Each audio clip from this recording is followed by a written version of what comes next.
ఆయన పేరు చెబితేనే పూనకాలు లోడింగ్. మదపుటేనుగులను కుంకీలతో తరిమేసినట్టు రాజకీయ మదపుటేనుగులను తరిమేయడంలో ఆయన పాత్ర మరువలేనిది.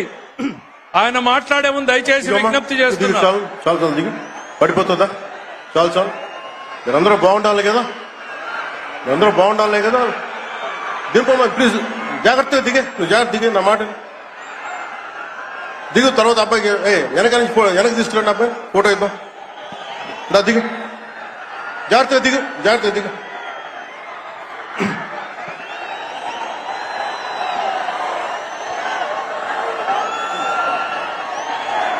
పుట్టపర్తి నారాయణాచార్యులు గారు రచించిన శివతాండవ కావ్యం పుట్టిన నేల, రచించిన నేల, తెలుగు భాష విలువను పెంచిన నేల, ఆడినమ్మ శివుడు పాడినమ్మ భవుడు అని శివతాండవాన్ని వినిపించిన నేల. ఈ నేల ఒక పుట్టపర్తి నారాయణాచార్యులు, కవి బళ్ళారి రాఘవ గారు లాంటి నాటకరంగ రచయిత, నటుడు, విధాన్ విశ్వం లాంటి మహానుభావులు, గజ్జల మల్లారెడ్డి గారి లాంటి కవులు, ఇలాంటి వాళ్ళందరూ పుట్టిన నేల. ప్రతి రాయలసీమ కవులు కళాకారులు అనేది ఋతువులు ఎన్నైనా మా రాళ్లసీమకి ఒకటే ఋతువు, కరువు ఋతువు. కాలాలు ఎన్నైనా మా రాయలసీమకి ఒకటే కాలం, ఎండాకాలం. దాన్ని మనం రూపుమాపే ప్రయత్నం చిత్తశుద్ధితో చేస్తోంది. పరిశ్రమలు, ఉద్యాన పంటలు, సాగునీటి ప్రాజెక్టులు మొదలైనవి చేపట్టి రాయలసీమని రతనాల సీమగా మార్చే దిశలోనే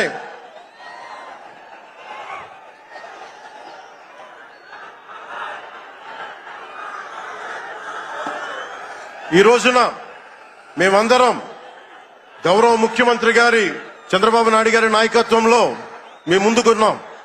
ఈ సూపర్ 6 కార్యక్రమం ఇన్ని వేల కోట్లు ఆర్థిక ఇబ్బందులుండి వీటన్నిటినీ ముందుకు తీసుకురాగలుగుతున్నామంటే మీ భవిష్యత్తు కోసం, యువత భవిష్యత్తు కోసం, మహిళల భవిష్యత్తు కోసం,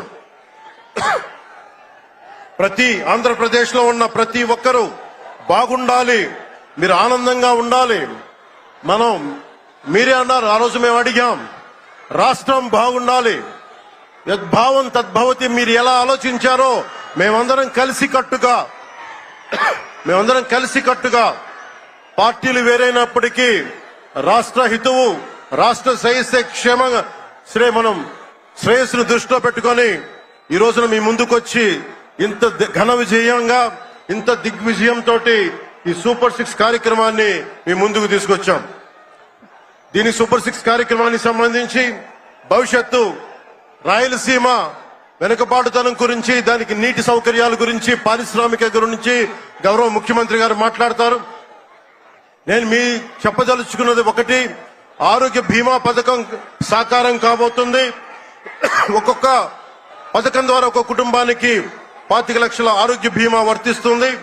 అలాగే పర్యాటక రంగంలో కూడా మనకి దాదాపు 10,000 పైచులకు పెట్టుబడులు ఆకర్షిస్తున్నాం. అలాగే పంచాయతీ రాజ్ శాఖలో కూడా పల్లె పండుగ ద్వారా 13,300 గ్రామ పంచాయతీలని గ్రామ సభ నిర్వహించి రికార్డు చేసి 2,007 కిలోమీటర్ల బీటీ రోడ్లు, 4,000 కిలోమీటర్ల సిసి రోడ్లు చేయగలిగాం.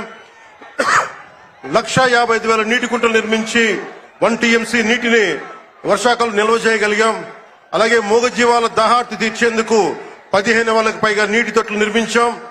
22,518 మినీ గోకులాలు చేశాం. అడవి తల్లి బాట కార్యక్రమం గౌరవ ప్రధానమంత్రి శ్రీ నరేంద్ర మోదీ గారి సహకారంతో, ముఖ్యమంత్రి శ్రీ నారా చంద్రబాబు నాయుడు గారి నాయకత్వంలో కూటమి ప్రభుత్వం 1,005 కోట్లతో ప్రధానమంత్రి పిఎం జన్మన్ పథకం, మహాత్మా గాంధీ జాతీయ ఉపాధి హామీ పథకం ద్వారా రాష్ట్ర ఉపాధి హామీ పథకం 625 గిరిజన గ్రామాలని అనుసంధానిస్తూ 1,069 కిలోమీటర్ల రోడ్ల నిర్మాణం జరుగుతోంది. గర్భిణీ స్త్రీలకి డోలీ మోతల నుంచి విముక్తి కలిగించాల లక్ష్యంతో ముందుకెళ్తున్నాం. 7,910 కోట్లతోటి జల్ జీవన్ మిషన్ కి ప్రాజెక్టులు చేపట్టాం. అటవీ విస్తారాన్ని పెంచే లక్ష్యంలో 1,00,00,000 మొక్కల నాటే కార్యక్రమానికి శ్రీకారం చుట్టాం. కర్ణాటక ప్రభుత్వానికి నుంచి సహకారంతో 4 కుంకి ఏనుగులను తీసుకొచ్చాం. అలాగే శాంతి భద్రతల పరిరక్షణ వ్యవహారంలో భేదాలు చూడకుండా ముందుకు వెళ్తామని శాసనసభ సాక్షిగా గౌరవ ముఖ్యమంత్రి శ్రీ నారా చంద్రబాబు నాయుడు గారు స్పష్టం చేశాం. నేను అదే మాట చెప్పాను. ఆ మాట కట్టుబడే ముందుకు వెళ్తున్నాం. శాంతి భద్రతలకు ఎలాంటి ఆటంకం కలగకుండా ఉన్నప్పుడే రాష్ట్రంలో పెట్టుబడులు పరిశ్రమలు వచ్చి యువతకి ఉపాధి ఉద్యోగ అవకాశాలు లభిస్తాయి. ముఖ్యంగా మన రాయలసీమ యువతకి మీరు ఉపాధి అవకాశాలకు వేరే రాష్ట్రాలకు వెళ్లకుండా మన అనంత